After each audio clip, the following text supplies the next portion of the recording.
देखा रे, अरे साला 1 रुपया के सिगरेट पियो तारे आई जा रंगदारी दिखाओ तारे। ते पहले सिगरेट का हमर गिरैले है काहे ना गिराई 1 रुपया के सिगरेट पियबे रंगदारी देखोइबे मुंह पर फुको चलबे ते। माधर चो तुम हमको भी जानता है। देव गुटका दिए तो कौन गुटका लेबे? सबसे महंगा हो जाऊं दे, जल्दी दे। कर ले। ए भाई पैसा बा के दी? पैसा? हां अरे साला बते हमरा के जाना तड़े रहते हमर से पैसा मांग ले ले। वो से हमरा का मतलब ते केहू हो पैसा दे हमर गुटका के ना दे त का करबे? ना देबे बबुआ ते ले डांटवा सरवा के गाड़ी में को दी सर रंगदार बनत भाई पैसा दे।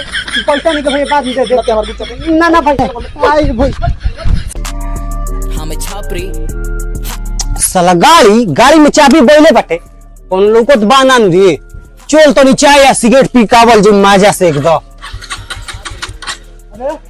अरे तू तो गाड़ी कहाँ ले जाता रे? हमार गाड़ी हम कौन ले जे से तो का मतलब बटे? तो गाड़ी ना? हाँ हमार गाड़ी है भाई चला नीचे उतर। का काम बा? पहले नीचे उतर एगो काम बता। नीचे उतरे? हाँ आओ नीचे उतर। नीचे उतर। बोल साइड में आओ साइड में आओ। तहार गाड़ी ही हां मत आइए भाई भाई